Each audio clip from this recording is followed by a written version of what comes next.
complex numbers. And you had this in Algebra 2 last year, and I don't know who you had as a teacher, but you definitely had complex numbers. And here's that little I to the first, I to the second, I to the third, and I to the fourth, right? And I had a little cheer in my room. We yelled, I won, with the negatives in the middle. But I would yell, I won. That's what I do. But anyway, with the negatives in the middle. We are studying complex numbers. There's usually a real part and there's an imaginary part. This is the first thing you did, and you thought this was the weirdest thing last year in Algebra 2 because you didn't know what an imaginary number was. But you're trying to figure out what I to the 27th is. Well, you know it's got to be one of these four numbers, right? So wherever your teacher was, you would take 27 on your calculator and divide by 4. 27 divided by 4, I'm going to write it down for the people watching the video, 6.75. What that means is you went through this 6 times. Does everybody understand that? But you also went 6 3/4 of the way down on this little chart. Well, isn't this 1 out of 4? Isn't the second one 2 out of 4? Isn't the third one the 3 out of 4? I went 6 3/4 down. 6 3/4 down would give you a negative I for the answer, right? The final answer is a negative I. And we're having fun, so we're going to do 2 more of these. This is on the ACT. They'll give you I to the 74th, and you have to remember I won with the negatives in the middle, and quickly take 74 on the ACT. You only got a minute. You're going to take 74 on the ACT and divide it by 4. And you're going to get 18.5. Which means you went through this little chart, since they're trying to, you went through this chart 18 times, but you went also 18 and a half of the way down. A half is the second one out of the 4, which will give you a negative 1 for your answer. Final answer. And guess what? This will be a multiple choice. They're all multiple choice. There's 60 multiple choices on the ACT. One answer will be this one. B will be a negative 1, C will be a negative I, and D will be 1. And obviously it's one of those 4, but you have to know how to do it to know which one to pick. Maybe you already are way ahead of me. I'm going to go way ahead of Miss Chose. I'm going to do 1083 on my own and see if I can get it right. Luckily, you don't have to count. But if you counted 675 and you counted 27 of them, you guys, 1, 2, 3, 4, 5, 6, 7, 8, 9, 10, 11. If you counted, do you think you're going to end at negative I? How'd you like to count 1083s down? That'd take a long time. So 1083 divided by 4 means you went through this 270 times 0.75 of the way. And 0.75 of the way is 3/4 of the way, which makes a negative I. And that's the first part.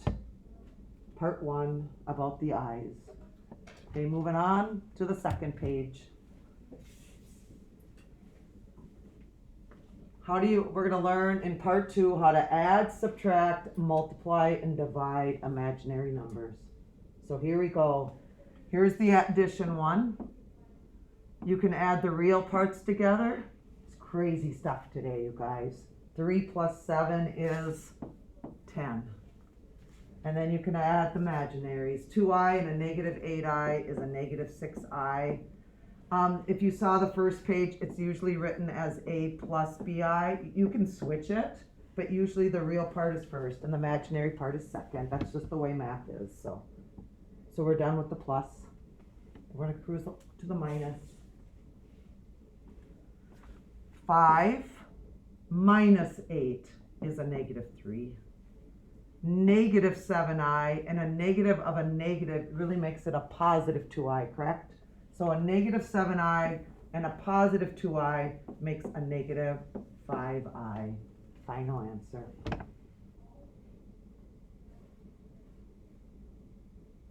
Good to go on the first 2. Am I going too fast? Are we doing okay? Everyone's doing okay? Okay, next page. We added, we subtracted, Now we're gonna spend some time multiplying, because this will take a little bit longer, but we have to do the FOIL. You have to take the 4 and multiply it by 5, and it's 20. I'm gonna do the outside two terms, negative 12i. I'm gonna do the inside terms, plus 10i. And I still have to multiply these two together, which makes a negative 6i squared.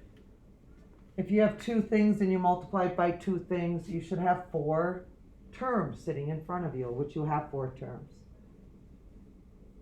And some of you, that's silly, Miss Jones. I don't need to show my little loop-de-loops, but I like showing my loop-de-loops to make sure that I don't miss out. And I make myself. Do you see my little guy? Do you see his eyes? Do you see his nose, his mouth, and his ears? It's pretty cool. So I like showing my little, and I put a little tongue on him and say, hey. So anyway, whatever floats your boat, I like to make smiley faces. So, okay, we're not done. We got to put these two together. That makes a negative 2i. Okay, now comes the tricky part. I squared, you guys. Let's go back to this last page. Way back here. I squared. I squared, there's a little key. I squared, I better underline it so those people watching the video can see that. I squared is equal to a negative 1, right? So I need to go back over here and simplify I squared to a negative 1. But this is multiplied. A negative 6 times I squared. So it's a negative 6 times a negative 1. This really ends up being a positive 6, correct? That ends up being a positive 6. And you have a 20 out here. And 20 and 6 makes 26. Final answer.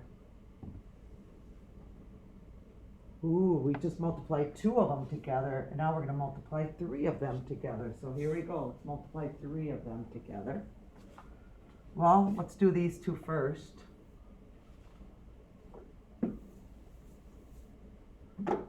Seven times 2, 14.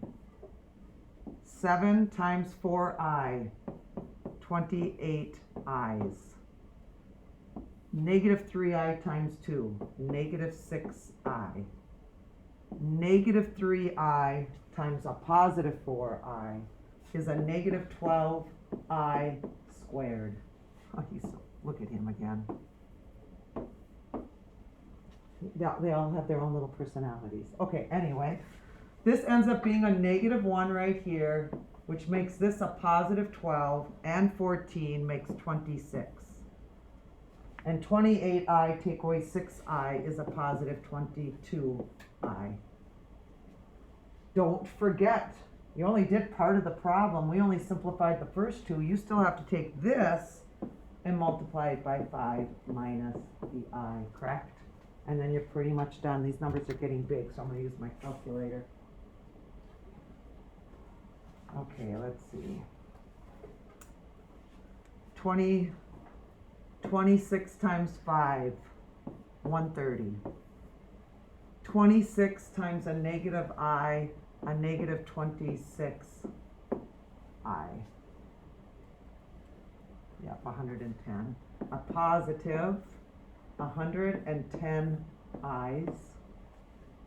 And a negative 22I squared for the last one.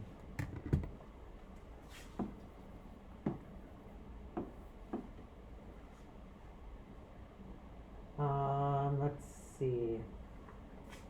This doesn't have to be a negative. It just so happens that this ended up being a negative every time. If this ends up being a positive, it's going to end up being a negative because of the I squared. It just so happens that this is a negative 1, which ends up being a positive 22, which is a positive 152. A positive 152, and 110 minus 26 is a positive 84 I's. Final answer. Okay, we only have a couple of pages left. 2 pages left and we're done with the notes. How do you divide 2 imaginary numbers? You get another chance on the conjugate again. the conjugate. One more try at the conjugate. It was like the third to the last problem on the last test. Now you get another try at the conjugate. You cannot have an imaginary number as your final answer. You need to multiply the top and the bottom by the conjugate of 3 plus I, which is 3 minus I. 3 minus I. You're just so fortunate to make the smiley face twice in this problem. So I don't know why I always start with the bottom, but I always do. 3 times 3 is 9. Oh, I'm making his face upside down. That's okay, we'll make his face upside down. Negative I squared, negative 3I, positive 3I. I went in a really weird direction, but that's okay. You can see his eyes, his nose, and his mouth. I just have him upside down.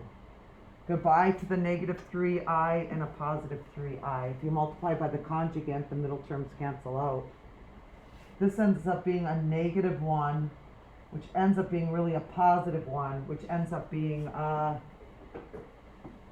10 in the denominator. And then the numerator, 7 times 3 is 21.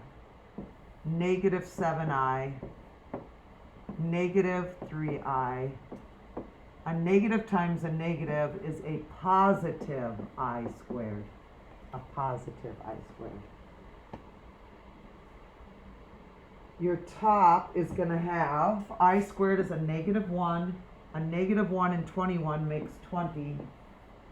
A negative 7I and a negative 3I makes a negative 10I. And no, you're not done because all three of them have a 10 in common with each other. So your final answer is 2 minus I. That's it, because 10 goes into there twice, 10 goes into there 1I, and 10 goes into 10 once, so you don't need the division. And you got rid of the I in the denominator, right? You got rid of the I in the denominator by multiplying by the conjugate. Good to go on that one. And then the last page. Yesterday you guys learned how to complete the square, and today we're going to do it one more time, how to complete the square. This one's easier. The first one's easier than the second one because if you have an even power in the middle, it's easier than an odd power in the middle. You guys are thinking to yourself, you're either in your desk right now or you're sitting on your couch or wherever you are. Why are we doing completing of the square again? You're going to find out why we're doing completing of the square again. So, completing of the square yesterday, the first step says to get rid of the C value by bringing it over to the other side of your problem. So if you didn't watch the notes yesterday, that's not good. That's with math, it kind of goes in order, so you kind of keep up. You can't get behind. So I subtracted 26 to both sides. My A value needed to be 1, which it was. To complete the square, you have to take half of your B value. Your B value is a negative 2, right? Half of a negative 2 is a negative 1, but then you have to square a negative 1, and a negative 1 times a negative 1 is a positive 1. Bless you. Positive 1 gets brought over to both sides of your problem. This now can be factored to x minus 1 equals a negative 25. X minus 1 equals a negative 25, which really makes x minus 1 squared equals a negative 25. Aren't you glad you came to school today? Because the title of it is Completing the Square. And do we have a square? Wow, aha, I totally understand why they call it completing of the square, because my left-hand side has a square to the left of it. And then yesterday you learned the second way to solve a problem is to square root both sides of your problem, right? Square root. X minus 1 squared and square rooting it negate each other, so you're left with just an x minus 1 on the left-hand side. How do you take the square root of a negative 25? If you remember again, imaginary numbers, the negative sign comes out. And when the negative side comes out, he turns into an I. That's why this is in this section, is because you get a negative square root, turns into I. Give me some room here. Don't forget, whenever you square root both sides, don't forget your plus or minus sign also, right? Whenever you square root both sides, don't forget plus or minus. 25 is made up of 5 and 5, so I can take a 5 out. There's also an I because the negative sign comes out. It usually goes in this order: plus or minus, then the number, and then the variable I. The last thing I have to do is add 1 to both sides. X equals 1 plus or minus 5i. A plus bi.